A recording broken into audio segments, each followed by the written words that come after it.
Bonjour à tous et à toutes et bienvenue sur la spreadsheet des bookkeepers et des bookkeepeuses.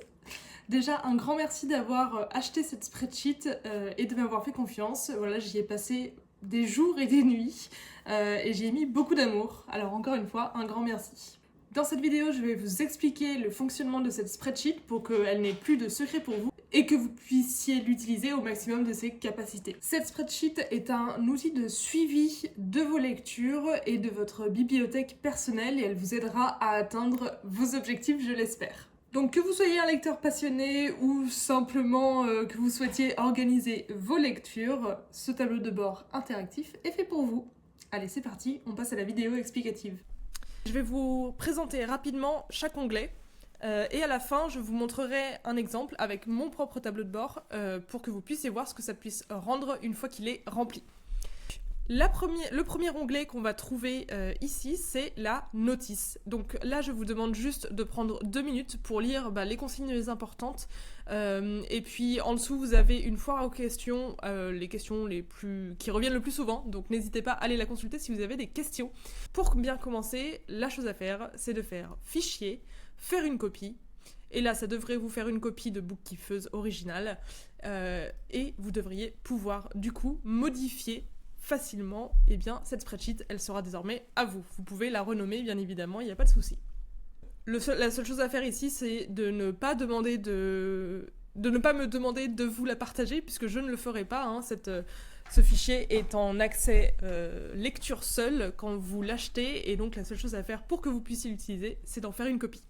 Une fois qu'on a fait ça, on va se rendre dans l'onglet Mes objectifs, qui est un onglet très important au début de l'utilisation, puisque c'est là que vous allez, tout simplement renseigner vos objectifs de lecture. Dans cette page d'objectifs, du coup, les choses que vous pouvez modifier sont les cases en violet foncé. Ne touchez pas aux cases crème, comme ici, ici ou ici, puisque ce sont des formules qui se calculent automatiquement en fonction de ce que vous allez renseigner. Voilà, donc on va éviter de casser la spreadsheet. Donc la première chose à faire, c'est de mettre votre prénom et votre nom ici, puis 2 objectifs.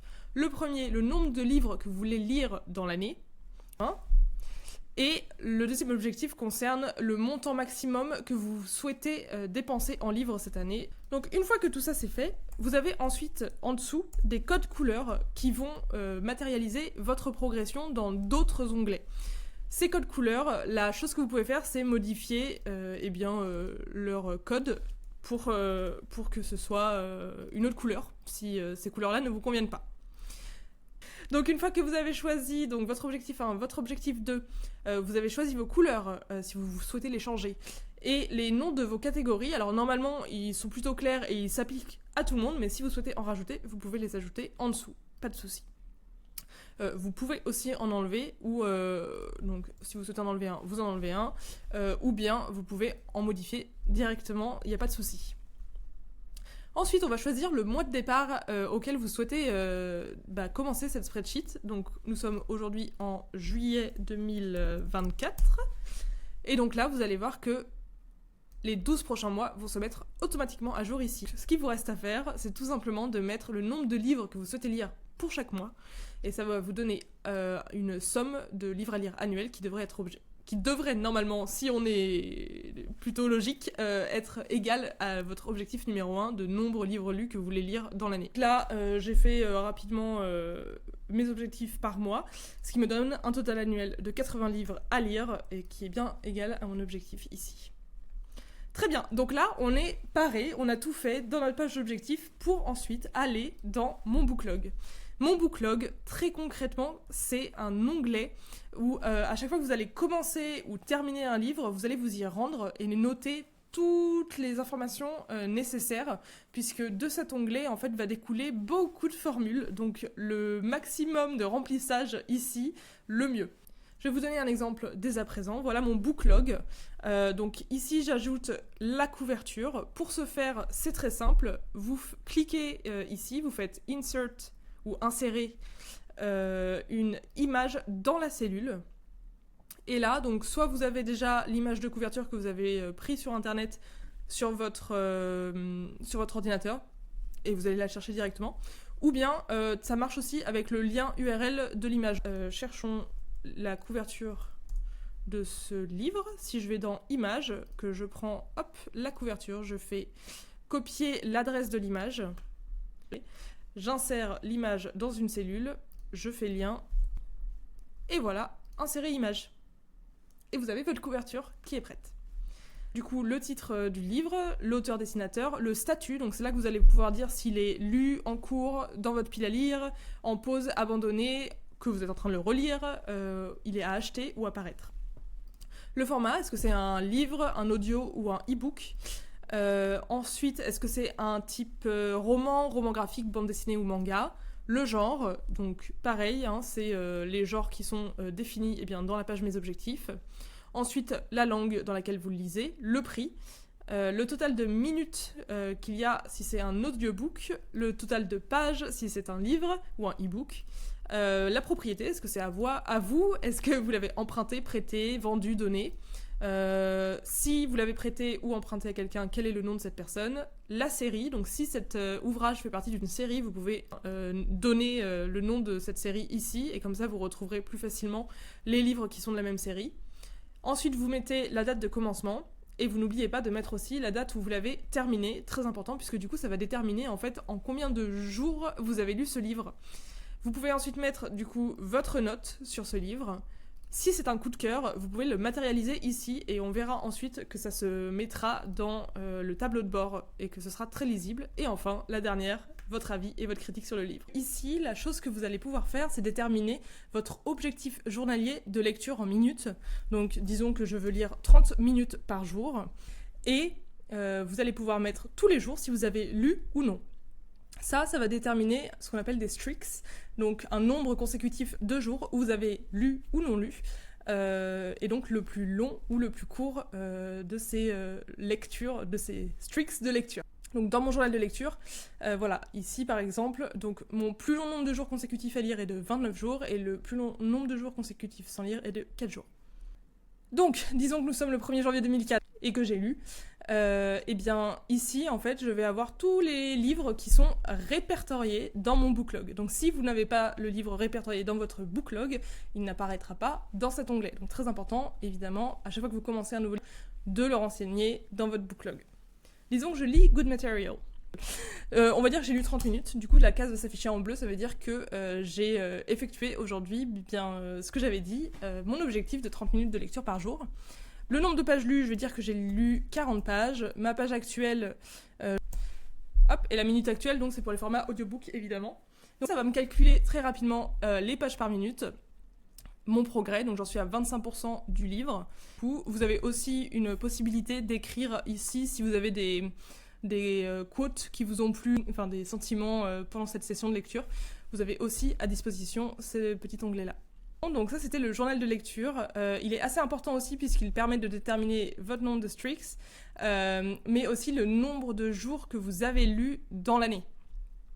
Donc si je vais dans mon tableau de bord, mais donc ici vous avez le statut de votre bibliothèque, donc les livres en cours, lus, à lire, en pause abandonnée, relecture, à acheter ou paraître. Donc ça, c'est dans mon booklog. Hein. Ici, vous allez pouvoir sélectionner une date. Donc en juillet 2024, typiquement, j'ai lu 5 livres sur 7. Et j'ai lu 7 sur 16 heures qui étaient prévues, puisque j'avais prévu de lire 30 minutes par jour. Et donc ça fait 16 heures en tout sur le mois de lecture. Et voilà, j'ai mis dans mon journal de lecture en fait le nombre de minutes où j'avais lu ou écouté un audio et du coup ça me calcule le nombre d'heures que j'ai lu sur mon total.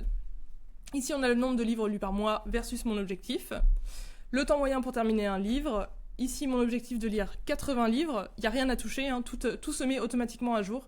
Les seules choses que vous touchez ici, c'est les choses en violet, comme d'habitude.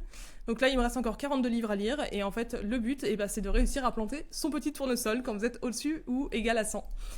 Ici, ce sont les livres terminés dans les 30 derniers jours qui vont s'afficher. Donc il y en a jusqu'à 7 qui s'affichent, mais du coup, si vous n'avez pas mis de couverture, ils ne s'afficheront pas. Le temps moyen par session, 70 minutes de lecture. Ici, j'ai dépensé pour l'instant 145 € et mon maximum à l'année, c'est 500 €. Donc ça, c'est ce qu'on avait mis dans l'onglet Mes objectifs. Ici, mes coups de cœur. Donc vous vous souvenez, dans l'onglet Mon booklog, quand j'ai un petit coup de cœur, je peux le mettre et du coup, ça apparaîtra dans mon tableau de bord. Mon temps de lecture total est de 7 heures. C'est pas un problème si vous mettez pas dans votre journal de lecture le nombre de minutes lues ou écoutées, c'est juste que vous aurez moins de data dans le tableau de bord au final. Ici, on a le nombre de romans, de bandes dessinées et de romans graphiques lus. Donc là, c'est mes streaks qui réapparaissent, donc 29 jours consécutifs à lire et 4 jours consécutifs sans lire, donc ça c'est mes plus grosses streaks.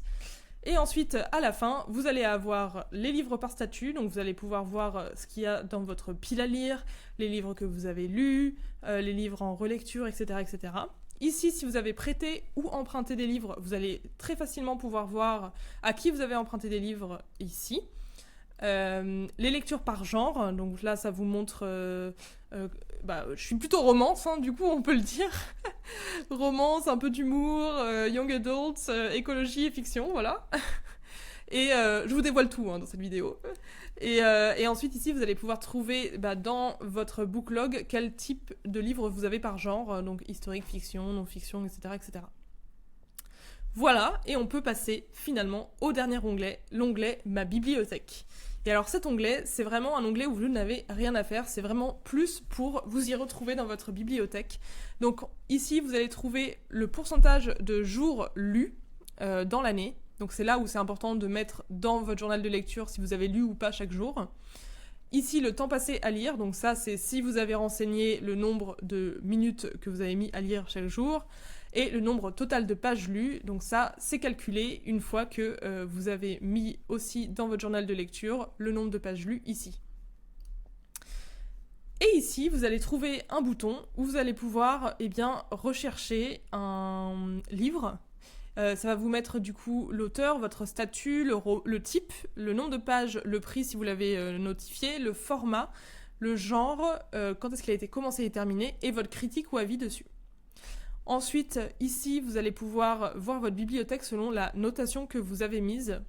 Donc, typiquement, si je mets les 3 étoiles, ça va s'afficher sur les livres ici. Si je mets des 2 étoiles ou des 5 étoiles, ça va s'afficher ici aussi. Et enfin, et c'est là où c'est assez important de mettre les couvertures parce que ça rendra beaucoup plus visuel votre spreadsheet, à chaque fois que vous ajoutez un livre dans votre booklog, le livre viendra s'afficher ici, tout simplement. Et donc là, vous pouvez descendre. Si vous l'avez lu et que vous avez mis un rating, alors ça se mettra ici. Et puis si vous l'avez pas encore lu ou pas encore mis de rating, vous n'aurez tout simplement rien en dessous de la couverture. Mais voilà, ça vous montre en fait ce qu'il y a dans votre bibliothèque. Ici aussi, pareil, les seules choses à modifier, c'est le rating ici et le livre que vous voulez choisir ici. Eh bien écoutez, je crois que l'on s'est tout dit. N'hésitez pas si vous avez une question encore ou un commentaire sur cette spreadsheet à les mettre en commentaire de cette vidéo. Je me ferai un plaisir de vous y répondre. N'oubliez pas de vous abonner à ma chaîne si vous voulez voir plus de vidéos sur la lecture, les livres que je lis, la productivité, l'entrepreneuriat. Je fais beaucoup de vidéos sur ces sujets-là. Je vous dis à très bientôt sur CB Design Studio. Bye!